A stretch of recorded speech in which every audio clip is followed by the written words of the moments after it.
정권 교체로 청약자한테 많은 변화가 올 것입니다. 분양가 정책, 신도시 공급, 3080 플러스, 그리고 대출 등에서 변화를 전망을 해보겠습니다. 그리고 청약자들이 왜 서둘러야 하는 이유를 좀 정리를 드리고자 합니다. 영상 전에 구독 부탁드리겠습니다. 쇼킹부동산 블로그 자료실에요, 윤석열 당선인의 부동산 공약이 정리가 되어 있습니다. 자, 오늘 영상은요, 윤석열 당선인의 부동산 공약을 기반하여 제작을 하였습니다. 특히 국회 동의를 받지 않고 바로 시행할 수 있는 부분 중심으로 청약시장에 어떤 변화가 온지 좀 쉽게 정리를 드리겠습니다. 차기 정부는요, 기존 정부와 부동산 정책에서 많은 차이가 나타나게 됩니다. 자, 먼저 문재인 정부에서는요, 정부 중심의 공급 확대 정책이었어요. 공공이 공급 확대를 주도한다는 전략이 있죠. 반면에 차기 정부인 윤석열 정부에서는요, 시장 중심으로 흘러갈 가능성이 굉장히 커지고 있습니다. 시장이 공급 확대를 주도한다는 부분이죠. 이것은 청약 대기자들한테 엄청난 변화가 시작된다는 것을 의미합니다. 문재인 정부의 공급 확대 정책은요, 먼저 공공택지와 공공부지를 활용한 공급 확대 방안이었습니다. 3기 신도시를 비롯해서 64만 호나 지정됐죠. 또한 이것도 부족하다, 도심화가 돼 완료된 지역의 공급은 어떻게 할래? 그럼 우리가 직접 공공정비 사업을 진행해서 공급을 늘리겠다 해서 3080 플러스와 공공재개발을 통한 30만 호 이상의 공급 계획이 나왔고 지금 추진이 되고 있죠. 그래서 이렇게 공급되는 주택을 분양가 상한제로 주변 시세의 60% 전으로 공급한다는 게 문재인 정부의 공급 확대 정책이었습니다. 자, 그래서 문재인 정부가 공급을 줄였다는 거 아직 이거 입주를 안 했기 때문에 그런 이야기가 나오는 거예요. 이거 입주하게 되면 엄청난 부동산 시장에 변화가 있다 말씀드렸죠. 문제는 문재인 정부에서 너무 늦게 시작을 했고 너무 천천히 추진했다는 거예요. 자, 윤석열 당선인의 공급 확대 방안은요, 5년간 수도권 지역에 130만 호 이상을 공급한다는 내용입니다. 여기서 주요 핵심 내용을 한번 살펴보겠습니다. 먼저 차기 정부의 공급 확대 방안을 요약하면요, 민간 정비 사업 확대로 50만 호가 공급되게 하고요, 이 중 20-30%는 규제 완화로 이뤄낸다고 하네요. 그리고 공공부지 활용해서 14만 호, 그리고 공공택지로 74만 호를 공급한다고 합니다. 자, 그러면은 공공부지 활용과 아까 공공택지는 문재인 정부에서도 이미 많이 했잖아요. 그러면은 윤석열 정부의 공급 목표가 91만 호인데 기존의 64만 호를 빼면 27만 호가 더 필요하게 되잖아요. 이 27만 호를 어떻게 마련하게 될까요?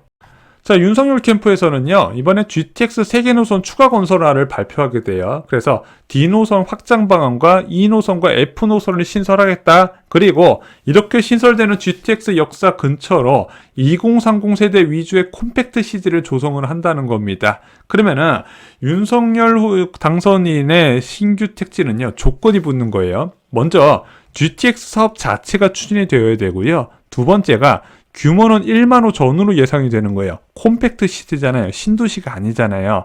마지막으로 2030 세대 위주라고 말씀드렸잖아요. 그럼 20대가 전용 84제곱미터나 115제곱미터를 정부에서 공급할 리는 없으니까 상대적으로 작은 면적 중심의 주택이 공급되겠구나 예상할 수 있다는 부분이죠. 현재 추진 중인 GTX도요, A노선만 착공되고요, B노선, C노선, D노선은 발표만 하고 제대로 추진이 안 된 상황이에요. 언제 착공될지도 모르고 있습니다. 자, 여기에 확장되는 D노선, E노선, F노선이 들어간다. 솔직히 좀 너무 먼 미래 이야기처럼 들린다는 부분이죠. 일단은 이거부터 사업 추진이 확정이 되어야 된다는 거예요. 자, 두 번째, 공공부지 활용 방안도 보겠습니다. 14만 호 공급 계획이 나왔어요. 자, 그런데 문재인 정부에서 적지 않은 공공부지 활용 방안이 나왔거든요. 태릉 골프장을 비롯해서 용산 정비창 다양하게 공급 방안이 나왔는데 지금 여러분들 청약에 나오거나 사전 청약에 일절 이야기가 없죠. 자, 문재인 정부의 공공부지 활용 방안이 성공하지 못한 이유가 무엇일까요? 첫 번째는 대체부지 확보 및 이전의 시간이 소요가 된 거예요. 예를 들어 어떤 지역의 공공부지가 공공기관이 쓰고 있던 게 있다. 그러면은 이것을 철거하고 주택을 지으려면요, 다른 곳에 대체부지를 마련하고 이게 이전해야 되는 시간이 필요하잖아요. 그게 굉장히 오랜 시간이 소요가 된다는 부분입니다. 또 하나, 이 공공부지 활용 방안에 실패한 가장 큰 이유 중 하나가 바로 지자체장의 반대예요. 자, 그래서 공공부지로 잘 쓰고 있는 곳에 아파트를 포함해서 뭐 1,000호가 들어오니 2,000호가 들어오니 막 주민들이 반발하고 지자체장이 그것을 반대하다 보니까 어쩔 수 없이 국토부하고 다시 협상이 들어가요. 그 과정에서 사업이 길어졌다는 거죠. 또 하나 문제는요, 이미 문재인 정부에서 세 차례 대책을 통해서 빡빡 긁어봤거든요. 여기서 더 남은 게 있냐 이거죠. 더 찾는다 해도 규모가 크기 어려울 거다 예상이 되는 부분입니다. 민간 정비사업 확대 방안에 따른 50만원 공급 증가 부분도 나왔잖아요. 이거 어떻게 봐야 될까요? 자, 너도 나도 재건축하게 해주고 규제 풀어주고 용적률 올려주고 분양가 규제까지 풀어줘서 마음껏 사업하게 해주면은 당연히 공급이 늘어나긴 늘어나겠죠. 문제는 이 재건축을 통한 공급 증가가 언제냐 이거죠. 아무리 빨라도 10년 이상 소요가 된다는 겁니다. 게다가 이 민간 정비사업 확대 방안에 따른 규제 완화 부분에 분양가 상한제 아무래도 조정 가능성의 이야기가 나오고 있거든요. 자, 그래서 분양가는 계속해서 올라갈 가능성이 커지고 있습니다. 왜? 분양가가 올라가야 이런 정비사업의 공급이 확대된다는 논리예요. 그러면은 주변 시세 비 저렴한 분양가가 나올 거라고 기대하고 기다리는 청약 대기자 입장에서는 절대 좋은 소식은 아니라는 거죠. 게다가 분양가가 높아질 거란 기대감이 커지면 무엇이 문제냐면요. 민간 택지 분양가 상한제 정비 사업장에서 상반기 분양은 대부분 연기할 겁니다. 왜? 정권 바뀌고 분양하겠죠. 바보가 아닌 이상. 그리고 국토부 장관이 지명하게 되면요. 민간 택지 분양가 상한제 지역이 대부분 해제되고 허구 심사로 전환될 가능성이 커지게 됩니다. 그러면은 기존에 민간 택지 분양가 상한제에서 주변 시세 대비 60% 전후에서 공급되던 것이 70% 이상으로 훌쩍 올라갈 가능성이 커진다는 거죠.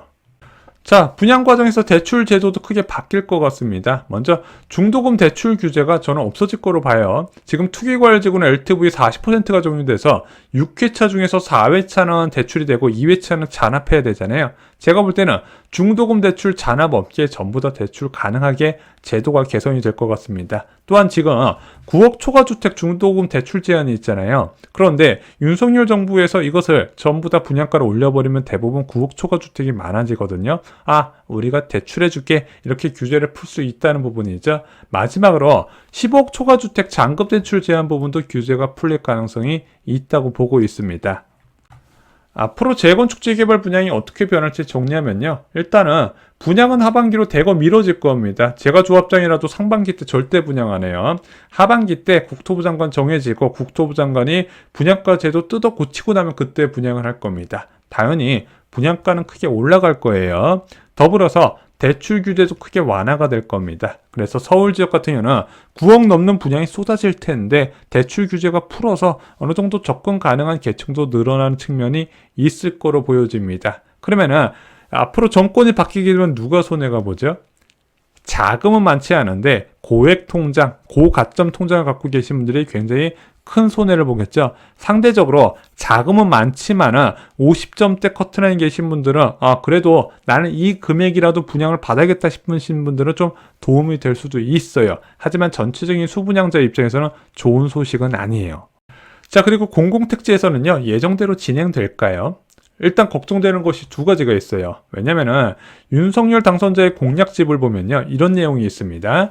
공공택지에서 민간에 배정된 택지 물량의 일부를 민간 임대주택으로 배정한다고 그래요. 민간 분양해야 될 물량을 민간 임대주택으로 배정한다는 거죠. 왜 그런가 봤더니 모든 임차가구가 공공임대주택을 제공할 수 없으므로 공공임대주택과 함께 민간 임대주택 공급 활성화가 필요하다는 거예요. 3기 신도시의 임대 비율 이 사람들 알고 있는지 모르겠는데 40%가 넘거든요. 민간 임대까지 합치면 거의 절반 가까이 되거든요. 여기서 다시 그것도 부족하다 그래서 민간 분양 아파트를 민간 임대주택으로 전환한다는 얘기를 공약집에 넣었어요. 그래서 현재 지구계획이 나온 부천 대장 신도시 주택공급계획 보잖아요. 민간 임대가 561호고요. 민간 분양이 8,470호입니다. 그럼 여기서 민간 분양은 줄어들 것이고 민간 임대가 늘어난다 이렇게 보셔도 되겠죠. 그럼 이거는 절대 수분양한테 좋은 소식이 아니에요. 왜냐면은 기업들이 민간 임대를 왜 하겠습니까? 어느 공공택지든 시간이 지나면 분명히 시세 차익이 발생하게 되고 이 시세 차익을 수분양한테 줄 것이냐 아니면은 건설사한테 줄 것인가 그 문제인데 아까 봤던 공략집의 내용은요 건설사한테 시세 차익을 준다는 내용이에요. 자, 또한 3기 신도시를 활용한 두 가지 계획이 이 공략집에 있었는데 첫 번째는 1기 신도시 순환 개발이에요. 자, 1기 신도시 대규모로 개발해버리면 거기 있던 임차인들 어떡하냐. 이 사람들 동시에 이사 나가면 전세난이 벌어질 텐데 그래서 순환 개발 방식을 추진한다고 합니다. 그럼 어딘가 이 사람들이 옮겨갈 집을 어디서 마련할 것이냐? 3기 신도시를 활용해서 1기 신도시의 이주민을 받아주겠다. 지금 이런 계획을 세운 거예요. 또 하나는 청년 원가주택입니다. 아까 봤던 이제 역세권 척집주택과 비슷한 개념이에요. 이제 신도시에 원가 수준으로 주택을 청년들한테 공급을 합니다. 그리고 5년 이상 거주할 경우에 가격 상승분의 최대 70%를 국가가 매수를 해주는 조건이에요. 그런데 이런 정책이 나오게 된다면 어떻게 문제가 발생을 할까요? 일반적인 분양 물량이 줄어들 가능성이 큽니다. 야, 공공분양으로 청년 원가주택 하면 안 돼? 공공분양 용지를 이미 사전처리하고 대부분 써버렸기 때문에 그 사용한 가능한 부분이 줄어들었어요. 30만 원이나 챙겨야 되잖아요. 이 30만 원 어떻게 하겠습니까? 결국에는 3기 신도시를 활용한다는 부분이죠. 그래서 저희가 예전부터 이재명 후보가 당선이 되든 윤석열 당선이 되든 앞으로 3기 신도시 공급 정책을 건들 가능성이 있기 때문에 최대한 빨리 분양받으라고 말씀을 드렸죠. 3080 플러스 역시 대폭 축소될 가능성이 커지고 있습니다. 자, 공략집에 이렇게 나와 있어요. 문재인 정부는 2사 대책으로 공공개발을 추진하고 있으나 보상 재원, 수익성 등 문제로 일부 시범 사업을 제외하고는 실현 가능성이 낮다. 현 정부에서 17만 호 추진 중에 있는데 일단은 보수 정부 자체가요 공공 중심의 사업 추진한 것을 부정적으로 보고 민간 중심으로 가자고 얘기하잖아요. 당연히 공공이 깊숙이 개입한 이 3080 플러스는 제가 볼 때는 상당 부분 축소될 가능성이 큽니다. 그래서 이미 지정된 곳은 민간 재개발을 전환 유도하거나 또는 동의율 낮은 곳은 지정을 취소할 가능성이 보이고 극히 일부만 사업 추진시킬 가능성이 있다고 보여져요. 자, 이제 청약자분들이 꼭 기억하셔야 될 게 있습니다. 앞으로는 분양정책이 수요자보다는요 공급자의 포커스가 맞춰질 가능성이 큽니다. 그래서 저는 이렇게 말씀드릴게요. 절대 분양받는 것을 미루지 마시라고요. 너무 욕심부리지 마시고 2022년 중에 기회를 꼭 잡으시기 바랍니다. 더 나은 것 생각하지 마시고 빨리 잡으시라는 거죠. 생각보다 공급 정책이 많이 바뀔 것으로 예상이 됩니다. 부동산 시장이 내년부터 하락한다 말씀드렸습니다. 왜? 하락해야 될 조건을 다 거쳤다는 거죠. 저는 개인적으로 규제보다는 금리가 부동산 시장에 훨씬 더 큰 영향을 준다고 여러 차례 말씀을 드렸습니다. 금리적인 변화가 크기 때문이에요. 자, 내년에 부동산 시장이 진짜 하락하게 된다면 여러분들은 두 가지가 필요하십니다. 첫 번째, 막대한 자금이 필요하세요. 그래서 절대 전세 사지 말라고 말씀드렸죠. 두 번째는 쇼킹 부동산 아파트 교과서가 필요합니다. 지금은 책 한 권이 인생을 바꿉니다. 왜? 기회가 오고 있기 때문이죠. 이상으로 영상 마치겠습니다. 좋아요, 구독, 공유 꼭 부탁드립니다. 감사합니다.